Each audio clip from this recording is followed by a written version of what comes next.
नमस्कार मंडळी, आज आपण आषाढी एकादशी विशेष अत्यंत पौष्टिक असे खजूर मखाना लाडू बनवणार आहोत। हे लाडू खूपच फायदेशीर आहेत कारण याच्यामध्ये आपण शेंगदाणे, साबुदाणा, साखर, गूळ अजिबात वापरलेला नाही, खजूर वापरलेले आहे आणि मखाना असल्यामुळे ते अत्यंत पौष्टिक असे बनवलेले आहेत। हा एक जरी लाडू उपवासाच्या दिवशी खाल्ला तर दिवसभर तुम्हाला भूक लागणार नाही, एवढे ते हेल्दी आहेत। नक्की ट्राय करा। त्यासाठी 2 कप मखाने, 1 वाटी खजूर, अर्धा वाटी काजू आणि अर्धी वाटी बदाम घेतले आहेत, 1 चमचा खसखस आणि 30 ग्रॅम एवढा डिंक घेतलेला आहे। तर सुरुवातीला आपल्याला खसखस भाजून घ्यायची आहे। तर खसखस 1-2 मिनिटे छान भाजून घ्यायची आहे। खसखस आपल्या हाडांच्या आरोग्यासाठी तसेच पचनक्रियेसाठी खूपच फायदेशीर आहे, त्यामुळे आवर्जून या लाडूमध्ये खसखस तुम्ही वापरा। नंतर 1 चमचाभर तूप घातला आहे। तुपामध्ये आपल्याला मखाने भाजून घ्यायचे आहेत। मखाण्यामध्ये भरपूर प्रमाणात कॅल्शियम, पोटॅशियम असते। मखानेसुद्धा हाडांच्या आरोग्यासाठी तसेच ब्लड शुगर लेवल कंट्रोलमध्ये राहण्यासाठी आपल्याला फायदेशीर असते, त्यामुळे मखाने आवर्जून या लाडूमध्ये वापर करा। तर 2 वाट्या मखाने घेतले होते, ते छान क्रिस्पी होईपर्यंत भाजून घेतलेले आहेत। आता प्लेटमध्ये थंड व्हायला काढून घ्यायचे आहेत।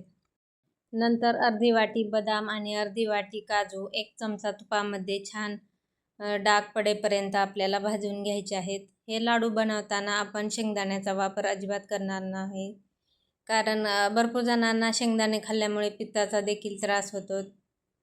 तर शेंगदाणे न वापरता हे आपण लाडू बनवले आहेत। नंतर इथे अर्धी वाटी खोबऱ्याचा किस घातला आहे। हा किस आवर्जून लाडूमध्ये वापरा, त्यामुळे लाडू खायला खूप टेस्टी लागतात।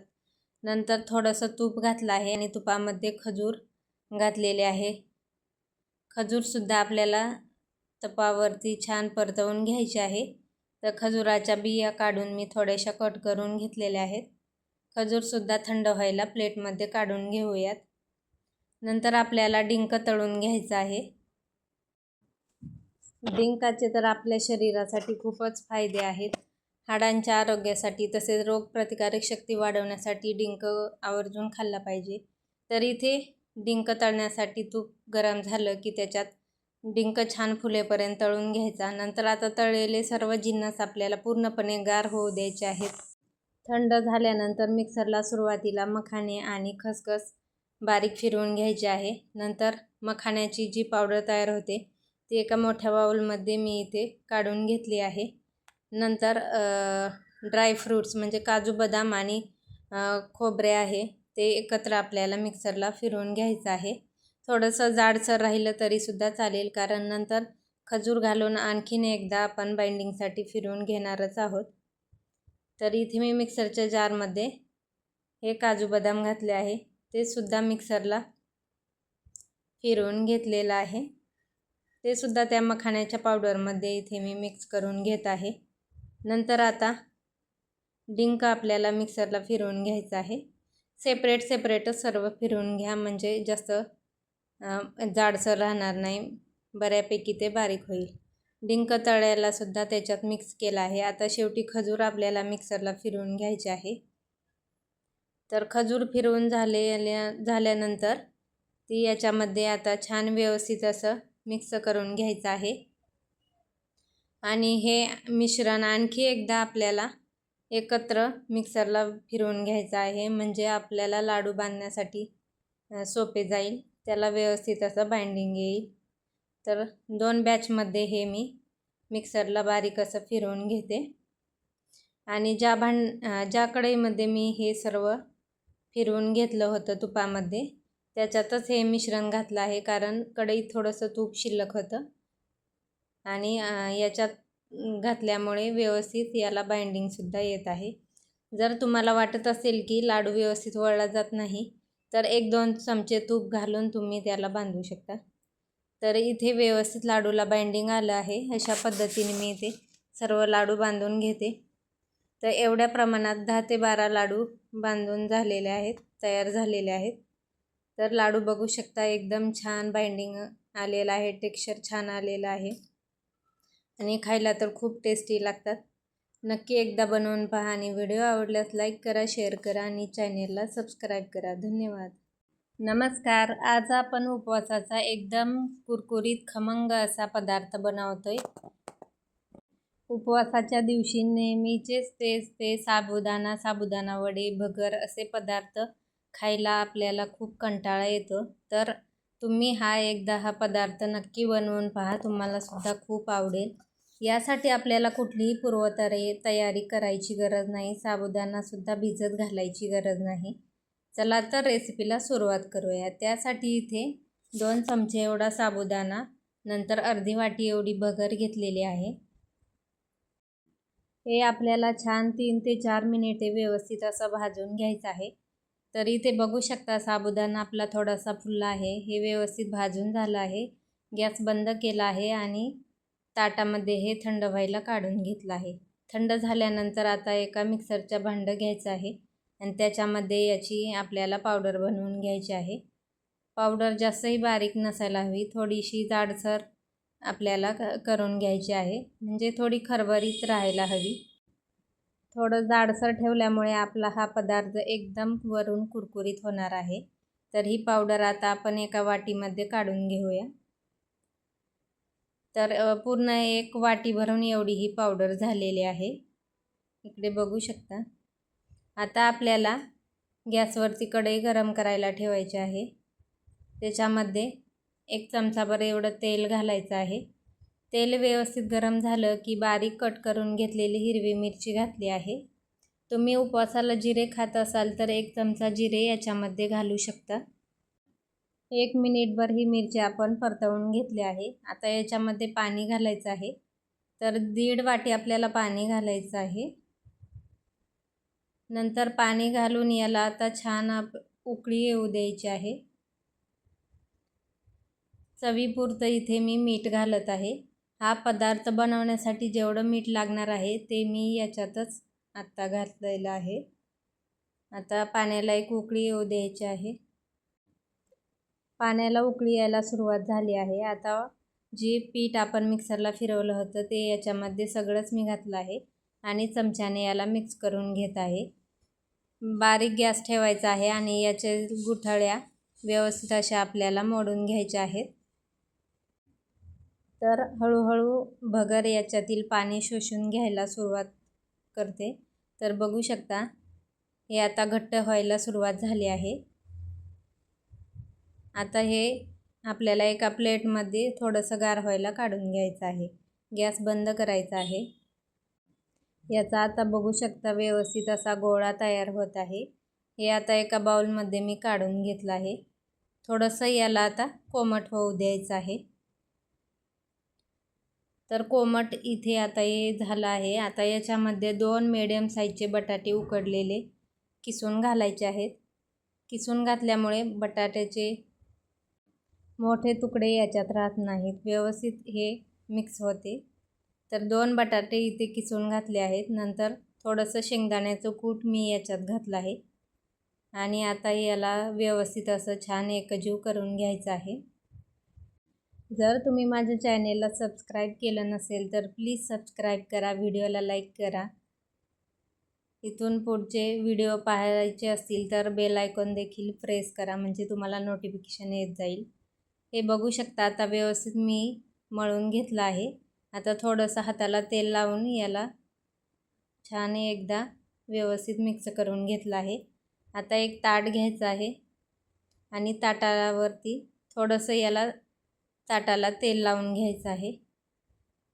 तुम्ही हा माझा व्हिडिओ कुठून पाहत आहात, कुठल्या शहरातून पाहत आहात ते देखील मला कमेंटमध्ये नक्की सांगा. आणि हे जे पीठ आहे ते आपल्याला या पद्धतीने आता ताटामध्ये पसरवून घ्यायचं आहे.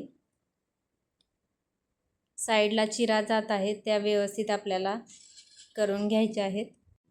अशा पद्धतीने हे आपल्याला प्लेन करून घ्यायचं आहे. जास्त जाड ठेवायचं नाही, तुम्ही बघू शकता.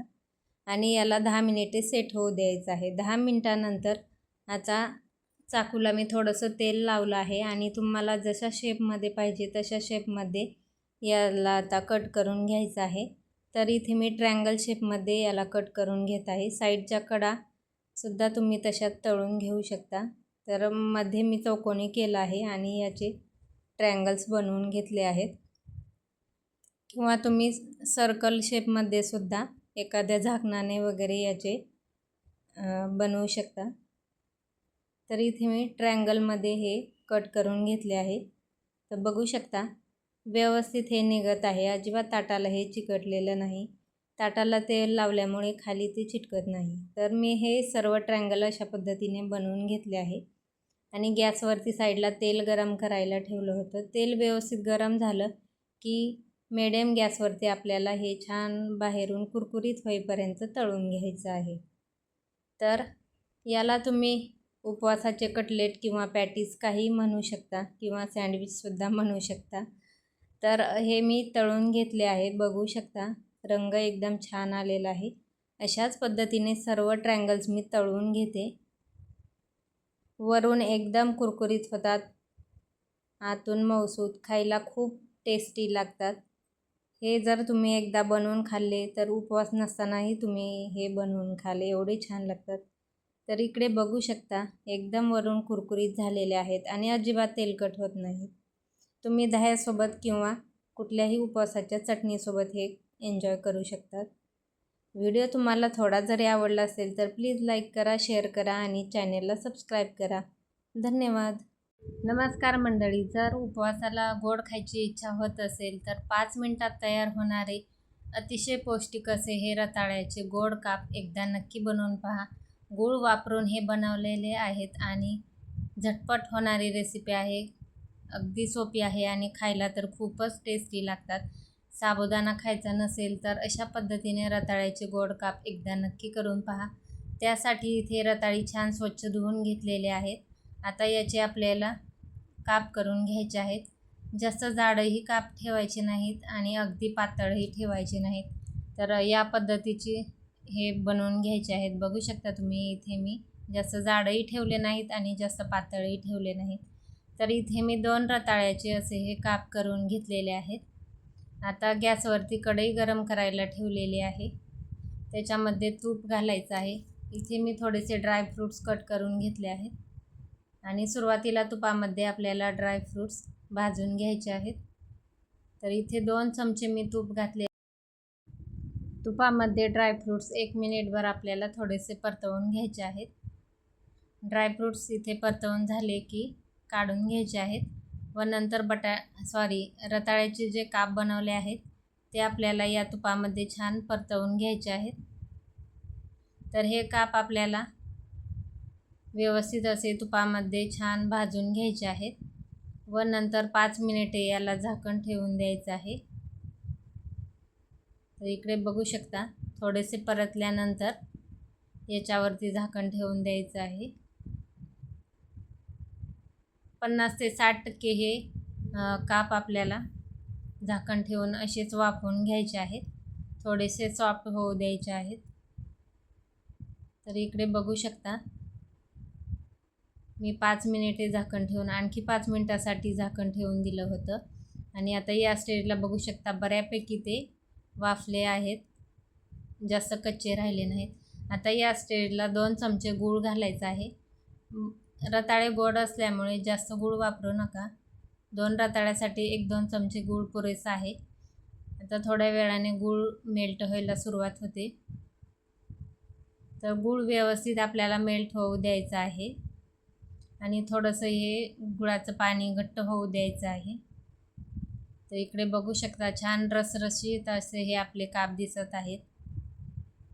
चाकूने इथे मी चेक करून पाहत आहेत, व्यवस्थित शिजलेले आहेत, जास्तही ओव्हरकुक होऊ द्यायचं नाही। आता हे व्यवस्थित असे झालेले आहेत। याच्यामध्ये ड्रायफ्रूट्स टाकून घेत आहे आणि 1 चमचा वेलायची पावडर घालायची आहे। विलायची पावडर घातल्यामुळे खायला खूप छान लागतात हे काप। तर फक्त 5 मिनिटात तयार होणारे हे रताळ्याचे गोड काप आपले बनवून तयार झालेले आहेत। गॅस बंद केला आहे, प्लेटमध्ये काढून घ्यावूयात। एकदा अशा पद्धतीने नक्की करून पहा, खायला खूप टेस्टी लागतात। व्हिडिओ आवडला असेल तर प्लीज व्हिडिओला एक लाईक नक्की करा, व्हिडिओ जास्तीत जास्त शेअर करा आणि चॅनलला जर सबस्क्राईब केलं नसेल तर प्लीज सबस्क्राईब करा. भेटूया अशाच नवीन व्हिडिओसोबत. धन्यवाद. नमस्कार मंडळी, लवकरच आषाढी एकादशी येत आहे, तर आपण उपवासाचे वेगवेगळे पदार्थ पाहत आहोत. तर त्यामधील आज आपण उपवासाचे झटपट होणारे असे हे आप्पे बनवले आहेत आणि एकदम टम्म असे फुललेले आहेत. बघू शकता, वरून एकदम कुरकुरीत आणि आतून मऊ लुसलुशीत, आणि सोबत उपवासाची चटणीसुद्धा बनवली आहे. त्यामुळे व्हिडिओ कुठेही स्किप न करता शेवटपर्यंत नक्की पहा. तर हे उपवासाचे आप्पे बनवण्यासाठी 1 वाटी भगर आणि अर्धी वाटी साबुदाणा घेतलेला आहे. कढईमध्ये साबुदाणा आणि भगर 3 ते 4 मिनिटे छान भाजून घ्यायचं आहे. तर इकडे भाजून झाल्यानंतर प्लेटमध्ये थंड करायला काढून घेतलं आहे. पूर्णपणे याला आता थंड करून घ्यायचं आहे. नंतर मिक्सरच्या जारमध्ये हे भगर आणि साबुदाणा आपल्याला व्यवस्थित असं बारीक करून घ्यायचं आहे. तर इकडे बघू शकता, मिक्सरमधून हे फिरवून घेतलं आहे. नंतर आपल्याला याच्यामध्ये आता अर्धी वाटी दही घालायचं आहे आणि सुरुवातीला मी अर्धी वाटी पाणी घालत आहे. तर बारीक होण्यासाठी लागेल एवढं पाणी घालून छान स्मूथ अशी याची पेस्ट बनवून घ्यायची आहे. तर मी आणखी अर्धी वाटी याच्यात पाणी घातलं होतं. टोटल 1 वाटी पाणी आणि अर्धी वाटी दही घालून हे बारीक असं फिरवून घेतलं आहे. आता हे 10 मिनिटे असंच झाकण ठेवून साईडला ठेवायचं आहे. 10 मिनिटानंतर याच्यात आता शेंगदाण्याचं कूट घातलं आहे. कूट घालताना व्हिडिओ माझ्याकडून स्किप झाला आहे. चवीपुरतं मीठ घातलं आहे. तुम्ही लाल मिरची पावडर किंवा हिरवी मिरचीसुद्धा घालू शकता. तर इथे मी चिमूटभर एवढा सोडा घातला आहे आणि थोडंसं पाणी घालून व्यवस्थित याला मिक्स करून घेतलं आहे. मी चटणी तिखट बनवणार आहे, त्यामुळे आप्पे प्लेनच बनवले आहेत. चटणीसाठी मिक्सरच्या जारमध्ये साल काढलेले शेंगदाणे, ओला नारळ, 1 हिरवी मिरची आणि चवीपुरतं मीठ घातलं आहे. थोडासा लिंबाचा रस घातला आहे. दहीसुद्धा तुम्ही वापरू शकता आणि हे मिक्सरला चटणी फिरवून घेतली आहे. नंतर आप्पे बनवण्यासाठी आप्पे पॅन गरम झाला आहे, त्याच्यामध्ये तूप घातलं आहे आणि हे आप्पेचं बॅटर आता याच्यात घालायचं आहे. अगदी झटपट असे हे आप्पे तयार होतात. उपवासाला नेहमी खिचडी भगर खाऊ वाटत नसेल तर अशा पद्धतीने एकदम टम्म फुललेले उपवासाचे आप्पे नक्की बनवून पहा. खायला खूप छान लागतात.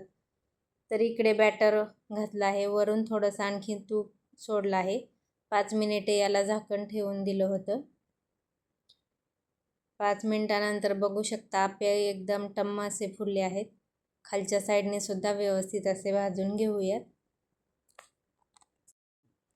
दुसऱ्या साईडनी पलटी केल्यानंतर झाकण ठेवायचं नाही आणि शेवटी मोठ्या गॅसवरती 1 मिनिटभर आपल्याला भाजून घ्यायचं आहे, म्हणजे आप्पे वरून एकदम कुरकुरीत राहतात.